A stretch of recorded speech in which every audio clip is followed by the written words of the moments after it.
3 days before the wedding, my fiancée disappeared. No calls, no texts. When I finally found her in a rented apartment and opened the door, she was in bed with another man. She looked up and said, "So this happened to me last year, and I still have trouble believing it was real. I was supposed to get married on a Saturday in June, one of those perfect summer weddings everyone dreams about. My fiancée Stephanie and I had been together for almost 2 years, and everything felt right. She was a graphic designer who worked from home, had this infectious laugh that made everyone around her smile, and we just clicked on every level. We found a venue overlooking the lake, booked a string quartet, sent out invitations to 200 guests. My parents flew in from Oregon. Her mom was coming from Arizona. The rehearsal dinner was scheduled for Friday evening at this Italian place downtown that made the best osso buco you've ever tasted. Tuesday morning I woke up and Stephanie was already gone. This wasn't unusual because she sometimes went for early runs or grabbed coffee with her friend Bridget, so I didn't think much of it. I made breakfast, checked my emails, started going through the final checklist for the wedding. The florist needed confirmation on the bouquet ribbons. The DJ wanted to know our first dance song one more time. Normal wedding week chaos. Around noon, I tried calling Stephanie to ask if she'd picked up her dress from the final alterations. Phone went straight to voicemail. I sent a text asking where she was. No response. By 3 in the afternoon, I was getting worried. I called Bridget, who said she hadn't seen Stephanie in days. I called her work friend Amy, who said the same thing. I drove to the gym she went to sometimes, but the staff said she hadn't been there all week. Her phone was still going to voicemail, and my texts were delivering, but not being read. I went back to our apartment and started looking around for clues. Her laptop was gone. Her everyday purse was gone. But her suitcase was still in the closet, and most of her clothes were still hanging there. The wedding dress she'd just picked up on Monday was hanging on the back of our bedroom door in its garment bag. I called her mom in Arizona, who immediately panicked and said she'd been texting with Stephanie just yesterday about the wedding, and everything seemed fine. She started asking if we'd had a fight or if something was wrong between us. I told her honestly that everything had been great. We hadn't argued about anything. The wedding planning had been smooth. There were no red flags whatsoever. Her mom said she'd try calling Stephanie herself and let me know if she heard anything. Wednesday morning came and still nothing. I filed a missing persons report with the police, but they told me that adults have the right to disappear, and unless there was evidence of foul play, they couldn't do much. I asked about tracking her phone, and they said they needed more evidence to get a warrant for that. I was losing my mind. I called the wedding venue and told them what was happening. They were sympathetic but explained that we were past the cancellation deadline and would lose the entire deposit of $8,000. The caterer said the same thing. The photographer said the same thing. Money was hemorrhaging from my bank account for a wedding that might not happen. I started calling every hospital in the city asking if anyone matching Stephanie's description had been admitted. Nothing. I drove around to places we used to go together thinking maybe she was having some kind of breakdown and needed space. I checked the coffee shop where we had our first date. I checked the park where I proposed to her. I checked the movie theater where we saw every Marvel film on opening night. She wasn't anywhere. Thursday, I couldn't take it anymore and hired a private investigator named Wesley who specialized in finding missing persons. He charged me $2,000 up front and said he'd start digging immediately. I gave him everything I had, including Stephanie's phone number, her social media accounts, her workplace information, her vehicle registration, everything. Wesley told me to go home and try to stay calm while he worked. Staying calm was impossible. I hadn't slept properly in 2 days. My parents kept calling asking what was happening and if they should still come for the wedding. I told them to hold off on flying out until I knew more. Wesley called me Friday morning with information that made my stomach drop. He'd run Stephanie's financial records and found something strange. Over the past 2 months, she'd been making cash withdrawals from our joint savings account. Small amounts at first, $200 here, $300 there, but they added up to almost $9,000 total. I hadn't noticed because I didn't check that account regularly. We'd been saving it for the honeymoon and the wedding expenses. Wesley also found that Stephanie had rented an apartment downtown 2 months ago under the name Jennifer Holbrook. He had the address. I asked Wesley why she would rent an apartment under a fake name while still living with me. He said he didn't know but suggested I might not want to go there alone. I ignored his advice and drove straight to the address he'd given me. It was in a newer building on the east side, one of those mid-rise places with a doorman and fancy lobby. I walked in trying to look like I belonged there and took the elevator to the 7th floor. Apartment 712. I stood outside the door for probably 5 minutes trying to decide what to do. Part of me wanted to knock. Part of me wanted to break the door down. Part of me wanted to turn around and leave. I tried the door handle, and it was unlocked. I pushed it open slowly, and the apartment was quiet. It was a small studio, maybe 500 square feet, furnished with basic IKEA furniture. There was a kitchenette with a few dishes in the sink. a bathroom with toiletries on the counter, and a bed in the main room. Stephanie was in that bed with a man I'd never seen before. They were asleep, or at least they had been until I walked in. The man woke up first and sat up fast, looking confused and angry. Stephanie opened her eyes and saw me standing there in the doorway. I expected her to scream or cry or panic or show some kind of reaction that made sense. Instead, she just looked at me with this calm expression and said something that made my entire world collapse. She said, "Glenn, this is Derek. Derek, this is Glenn, my husband." The man in the bed nodded at me like we were meeting at a casual dinner party. I stood there unable to process what I was hearing. Stephanie sat up, pulled the sheet around herself, and explained that she and Glenn had been married for 4 years. She said I was the other man. She said our wedding on Saturday would have been illegal because she never divorced Glenn. She said she was sorry I had to find out this way, but she'd been trying to figure out how to tell me for weeks. Glenn got out of bed and started getting dressed like this was a normal morning routine. He pulled on jeans and a shirt and told me that he and Stephanie had been separated for a while, but recently reconciled. He said Stephanie had made some mistakes, but they were working through them. I looked at Stephanie expecting her to contradict him or explain or do something that made sense. She just sat there looking at me with this sad expression like I was the problem, like I was the one who had done something wrong. She told me the wedding was obviously off and that I should go home and start making phone calls. I left the apartment in a daze and sat in my car for an hour trying to understand what had just happened. My fiancée of 2 years was married to someone else. She'd been living a double life. She'd let me plan an entire wedding knowing it could never legally happen. She'd taken money from our account. She'd rented an apartment under a fake name. Everything I thought I knew was a lie. I drove home and immediately called Wesley and told him what I'd found. He was quiet for a long time and then said there was more digging to do. He said something about this situation didn't add up and he wanted to investigate further. I told him to do whatever he needed to do because I needed answers. I spent Friday night sitting on my couch staring at the wall. My parents had already boarded their plane from Oregon before I could stop them. They landed around midnight and I picked them up from the airport and had to explain the whole insane situation in the car ride home. My dad kept asking questions that I couldn't answer. How long had she been married? Why would she get engaged to me if she already had a husband? What was the point of planning an entire wedding? My mom just cried in the back seat. We got to my apartment and I set them up in the guest room and told them I'd figure everything out in the morning. Saturday was supposed to be my wedding day. Instead, I woke up at 6 in the morning and started making cancellation calls. The venue manager was sympathetic but firm about the deposit being non-refundable. I called the caterer and got the same response. I called the DJ, the photographer, the florist, the string quartet. Everyone wanted their money and most of them were keeping the deposits because we were past the cancellation window. I'd already spent close to $30,000 on this wedding and I wasn't getting most of it back. Then I had to call every single guest and tell them the wedding was canceled. 200 phone calls explaining that my fiancé had disappeared and married someone else. Most people were supportive. Some people asked intrusive questions. A few people acted like I must have done something to cause this. Wesley called me Saturday afternoon with new information that changed everything. He'd been digging into Glenn's background and found some major inconsistencies. The marriage certificate that Glenn supposedly had with Stephanie was filed in Nevada 4 years ago under the names Glenn Patrick Sawyer and Jennifer Marie Holbrook, not Stephanie. Wesley found records showing that Jennifer Holbrook had a criminal history in California for fraud and identity theft from 6 years back. She'd served 18 months in county jail and been released on probation. The woman I knew as Stephanie had been using a fake identity the entire time we were together. I asked Wesley if Glenn was really her husband or if that was part of the lie too. Wesley said the marriage certificate appeared legitimate, but he couldn't confirm if they were actually still together or if Glenn was part of some kind of scheme. He recommended I look more carefully at the financial side of things. I went back through our joint account and found that Stephanie had been moving money in ways I'd never noticed. She'd convinced me to add her to my savings account 6 months into our relationship, saying it would make wedding planning easier. Over the following year and a half, she'd slowly drained almost $15,000 through small transfers and cash withdrawals that I'd assumed were for legitimate expenses. I contacted my bank on Monday morning and asked them to freeze the account and investigate the transactions. The bank manager told me that since Stephanie was an authorized user on the account, there wasn't much they could do unless I could prove fraud. I asked how I could prove fraud when she was my fiancée and had permission to access the money. The manager suggested I file a police report and let them investigate.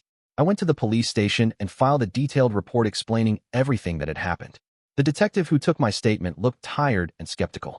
He said this sounded like a civil matter more than a criminal one and that I should probably talk to a lawyer.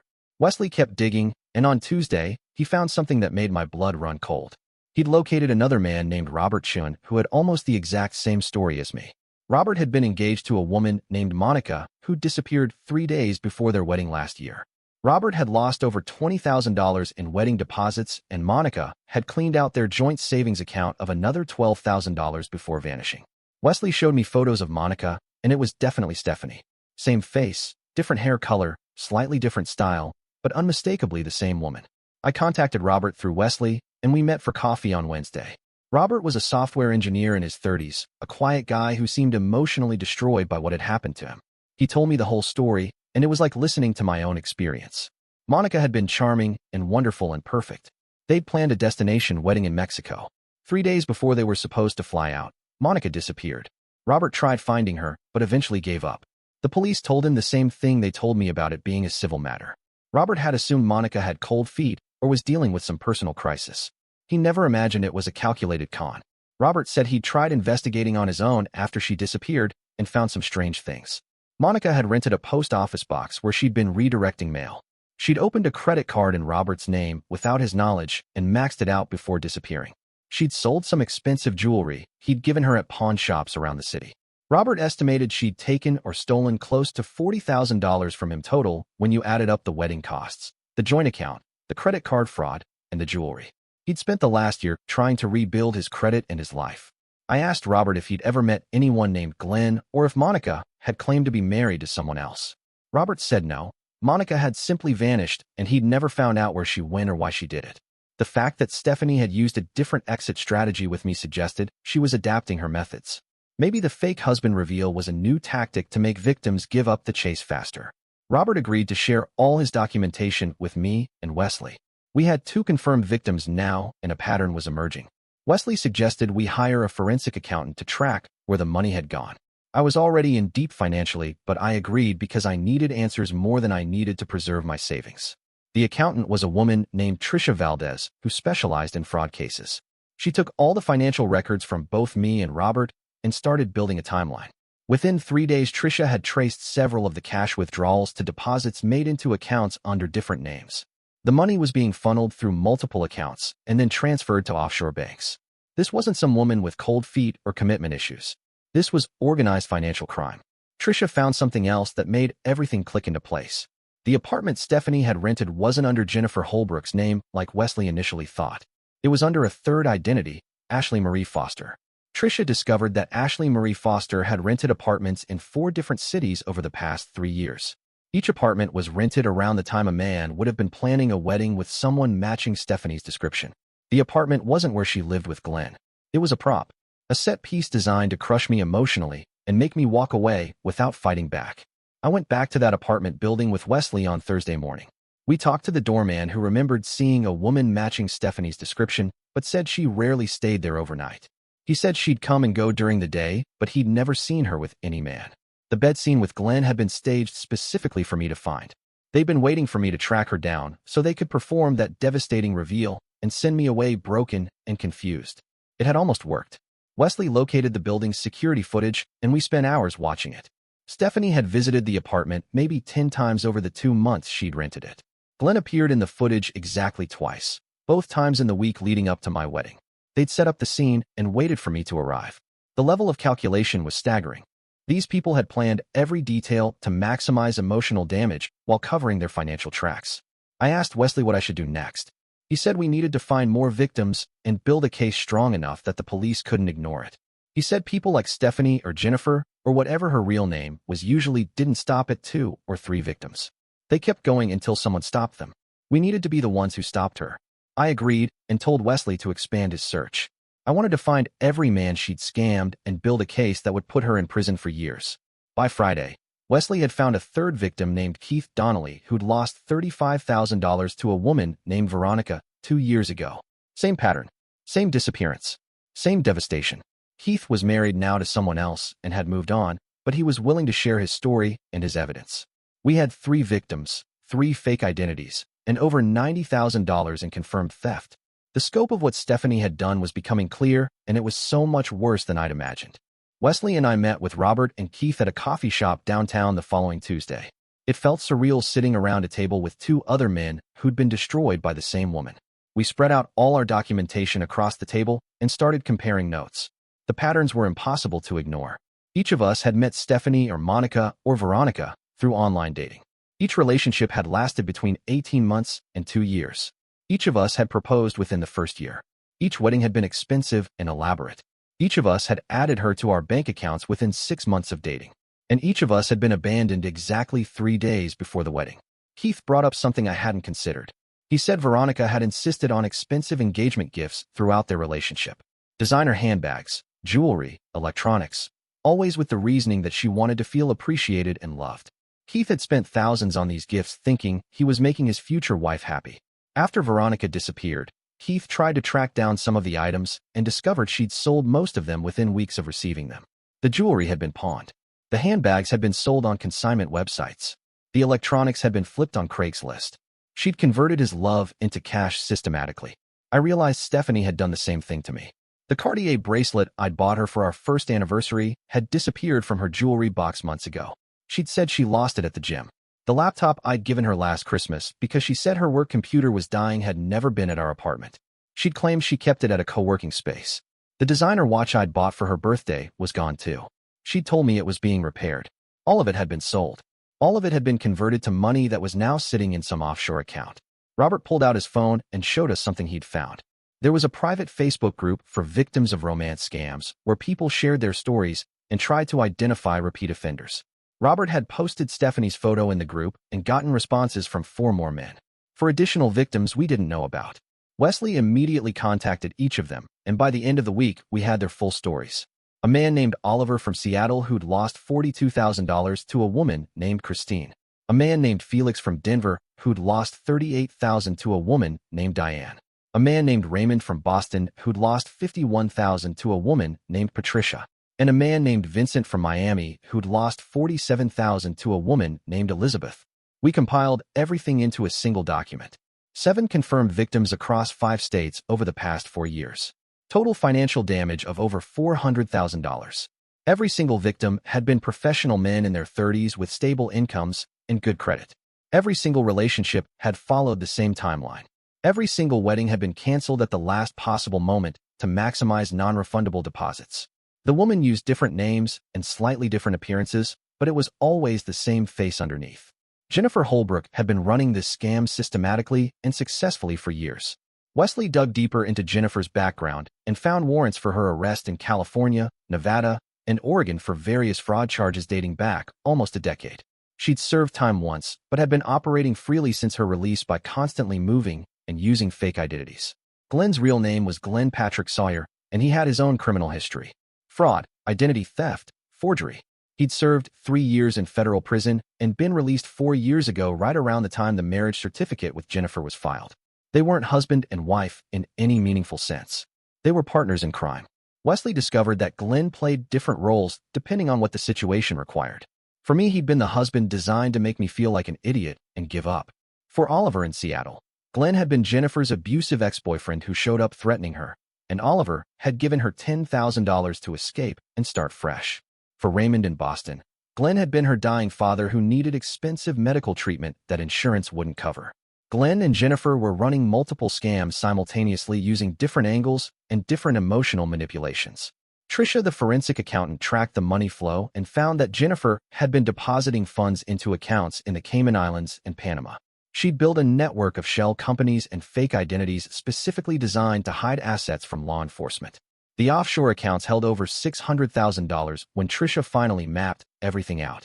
Jennifer hadn't just been stealing from her victims. She'd been building a retirement fund through systematic fraud. I took all this documentation to the police on a Monday morning. The same detective who'd brushed me off before actually paid attention this time. 7 victims, multiple states, hundreds of thousands of dollars, active warrants. This wasn't a civil matter anymore. This was interstate fraud and organized crime. The detective said he'd forward everything to the FBI since it crossed state lines and involved significant financial crimes. He took copies of all our evidence and said someone from the federal office would contact me. An FBI agent named Cheryl Pasternak called me 3 days later. She'd reviewed our documentation and said the Bureau was already aware of Jennifer Holbrook from previous investigations, but had lost track of her 2 years ago. Our evidence gave them fresh leads and current information. Agent Pasternak said they'd been trying to build a case against Jennifer for years, but victims rarely came forward, and evidence was usually too scattered to prosecute. Having 7 victims willing to testify and a forensic accountant who'd tracked the money was exactly what they needed. The FBI started surveillance on the apartment where I'd found Jennifer and Glenn. They watched for 2 weeks, but neither of them returned. Agent Pasternak said this was typical behavior.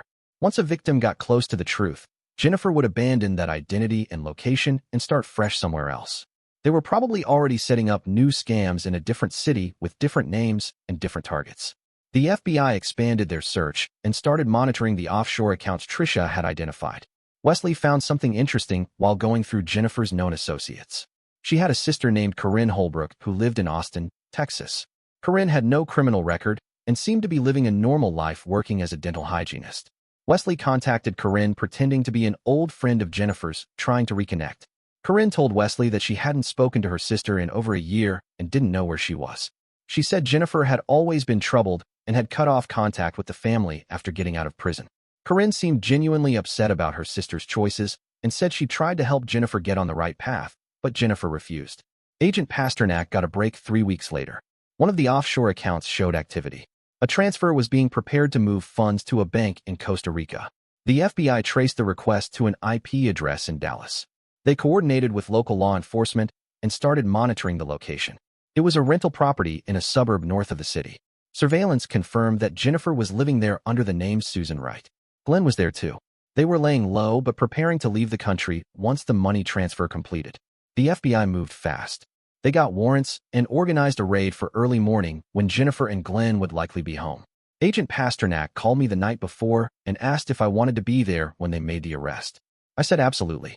I flew to Dallas that night and met Agent Pasternak at the FBI field office at 5 in the morning. We drove to the suburban house in a convoy of unmarked vehicles. The tactical team went in first. I watched from a car parked down the street as they brought Jennifer and Glenn out in handcuffs. Jennifer looked different again. Blonde hair instead of brown. Glasses. Different style of clothes. But it was definitely her. She saw me watching, and for the first time since I'd known her, she looked genuinely afraid. Jennifer and Glenn were taken to the Dallas FBI field office for processing. Agent Pasternak invited me inside to observe the initial questioning through a one-way mirror. Jennifer sat in the interrogation room looking smaller than I remembered her. The confident woman who'd planned an entire fake life with me had been replaced by someone who looked exhausted and defeated. Glenn was in a separate room, and according to Agent Pasternak, he'd already started talking, trying to cut a deal by blaming everything on Jennifer. The interrogation revealed details that made my skin crawl. Jennifer admitted to running the wedding scam, but claimed she'd only done it 5 times. Agent Pasternak showed her our documentation proving 7 victims, and Jennifer's face went pale. She'd lost track of her own crimes. Glenn had been her partner for 3 years, but before that she'd worked alone and her methods had been sloppier. The FBI had records of at least 4 more victims from before Glenn got involved, but those men had never come forward officially. The real number was probably closer to 15 victims over 8 years. Jennifer's lawyer arrived and shut down the interrogation before we got more answers. Agent Pasternak said this was expected and that everything would come out during the trial. Jennifer and Glenn were formally charged with wire fraud, identity theft, conspiracy to commit fraud, and theft by deception across multiple jurisdictions. The federal charges alone carried potential sentences of 20 years each. State charges would be filed separately in California, Nevada, Oregon, Washington, and Colorado where victims had reported losses. The trial process took almost a year to get started.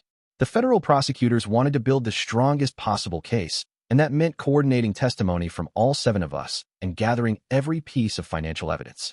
I had to relive the entire nightmare multiple times, giving depositions and pretrial statements. Robert, Keith, Oliver, Felix, Raymond, and Vincent all did the same. We formed a strange support group. These men I'd never have met under normal circumstances, all bound together by the same devastating experience. The forensic accounting revealed even more disturbing information during the discovery phase. Jennifer had successfully moved over $700,000 offshore, not $600 like Tricia initially calculated. She'd also taken out credit cards in multiple victims' names that we didn't even know about.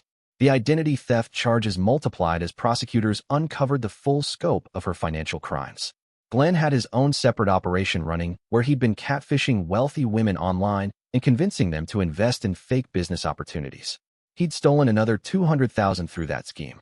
The trial finally started in federal court in March. I took a week off work to attend every day. The prosecution called each victim to testify about their experience. Hearing the other men tell their stories was brutal. Oliver described how Christine had convinced him she was pregnant and needed money for medical expenses, then disappeared with $40,000, and there had never been any pregnancy. Felix talked about how Diane had claimed her mother was dying of cancer and needed experimental treatment, and he'd emptied his retirement account to help, only to discover there was no mother and no cancer. Raymond explained how Patricia had staged a car accident and convinced him to pay for repairs in cash to avoid insurance complications, then vanished with the money. Each story was more calculated and cruel than the last. Jennifer sat at the defense table, showing no emotion, while we described how she destroyed our lives. Her lawyer tried arguing that these were just failed relationships and that accepting gifts and sharing expenses wasn't fraud. The prosecution demolished that argument by showing the pattern of behavior, the fake identities, the systematic theft, the offshore accounts, and the clear intent to deceive for financial gain. This wasn't a woman who fell out of love repeatedly. This was a professional con artist who targeted vulnerable men and exploited their desire for connection. Glenn took the stand and tried to minimize his role. He claimed Jennifer had manipulated him too, and that he'd only been following her instructions. The prosecution presented evidence of Glenn's prior convictions and his own separate scams. They showed emails between Glenn and Jennifer where they discussed targets and strategies. They showed bank records proving Glenn had received half of the stolen money. His testimony backfired spectacularly and probably added years to his eventual sentence. Jennifer's defense team put her on the stand against the advice of everyone watching. She tried to present herself as someone who'd made mistakes but wasn't a criminal. She claimed she'd genuinely loved each of us at various points, and that the relationships had been real even if they ended badly. The prosecution tore her apart on cross-examination. They showed her the fake identities, the planned timeline of each scam, the immediate selling of gifts, the calculated abandonment exactly 3 days before each wedding. They demonstrated that every single action had been premeditated and designed to maximize financial extraction while minimizing legal risk. The jury deliberated for less than 6 hours. Guilty on all federal charges. Jennifer showed emotion for the first time during the entire trial and started crying as the verdicts were read. Glenn's trial had been separated from hers, and his jury came back 2 weeks later with guilty verdicts on his charges as well. Sentencing was scheduled for 2 months later, and the prosecutors were pushing for the maximum sentence based on the number of victims and the sophistication of the scheme. During the sentencing hearing, the judge allowed each victim to read an impact statement. I'd prepared mine carefully, trying to explain not just the financial damage, but the emotional devastation of having someone you loved and trusted reveal themselves as a complete fabrication. Robert talked about the trust issues he still struggled with in his new relationship. Keith described the bankruptcy he'd nearly filed and the years it took to rebuild his credit. Oliver, Felix, Raymond, and Vincent all shared similar stories of financial ruin and psychological trauma that lasted long after the money disappeared. The judge sentenced Jennifer to 6 years in federal prison, followed by 5 years of supervised probation. She was ordered to pay full restitution to all victims, which totaled just over $900,000 when you included the credit card fraud and identity theft damages. The offshore accounts were seized and would be distributed among the victims, but the judge warned us that we'd probably only recover a fraction of what we lost. Glenn received 4 years in federal prison and was also ordered to pay restitution for his portion of the crimes. Both would face additional state charges after serving their federal sentences. After the sentencing, I felt something close to relief, but not quite satisfaction. Jennifer was going to prison, but 6 years seemed light considering she'd destroyed so many lives. The restitution order was symbolic since she'd hidden most of the money, and even the seized offshore accounts would be tied up in legal proceedings for years. I'd lost $30,000 in wedding expenses, $15,000 from our joint account, $8,000 in jewelry and gifts that she'd sold, and 2 years of my life. The money would eventually come back in small pieces, but the time was gone forever. I spent 6 months in therapy working through everything. My therapist specialized in trauma from betrayal and helped me understand that nothing Jennifer had done was my fault. I hadn't been stupid or naive or blind. I'd been targeted by someone who was very good at manipulation and deception. Accepting that took time. I had to relearn how to trust people and how to recognize genuine connection versus calculated performance. The other victims and I stayed in contact through a group chat. We'd check in on each other occasionally and share updates about the restitution process and any new developments in the case. Robert invited me to his daughter's birthday party, and I went. Keith and I played basketball sometimes at the gym near my apartment. These men understood what I'd been through in a way nobody else could. We'd been through the same nightmare and survived it. About a year after the trial ended, Robert's wife Emily hosted a dinner party and invited me. She'd invited her younger sister Pauline, who'd recently moved to the city for a new job. Pauline was a pediatric nurse with a sharp sense of humor and an honest way of talking that I found refreshing. We exchanged numbers and started texting. Our first date was coffee that turned into dinner that turned into walking around the city talking until midnight. I was terrified the entire time that I was being scammed again or that I'd never be able to trust anyone enough to have a real relationship. Pauline and I took things very slowly. I told her everything about Jennifer and the trial on our third date, expecting her to run. She listened to the whole story and then said something that stuck with me. She said that being careful wasn't the same as being closed off, and that healing meant learning to trust again without forgetting what you'd learned. We dated for a year before I even considered proposing.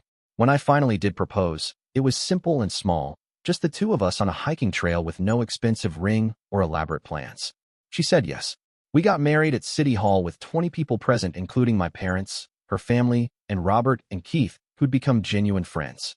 No venue by the lake. No string quartet. No $8,000 deposit. Just a simple ceremony and dinner afterward at that same Italian restaurant where my rehearsal dinner with Jennifer was supposed to happen. Taking back that space felt important. Starting fresh felt important. The wedding cost less than $3,000 total, and it was perfect. Jennifer served 4 years of her 6-year sentence and was released early for good behavior. She's currently on probation and working at a call center in Nevada under supervision. The restitution payments come in small amounts each month, usually around $200, and will continue for the next 15 years. I've received about $12,000 back so far. Glenn served his full 4 years and was immediately arrested on state charges when he was released from federal prison. He's currently serving another 3 years in California. I still think about those 3 days when Stephanie disappeared and my entire world fell apart. The panic and confusion and the sickening moment when I opened that apartment door and saw her in bed with Glenn. But I also think about what came after. The investigation that revealed the truth. The trial that brought justice. The friendship with other survivors who understood. The relationship with Pauline that taught me what real love actually looks like. Jennifer took 2 years of my life and $30,000. But she didn't take my ability to trust or love or build something real. That's the part she never counted on. That's the part that means I won.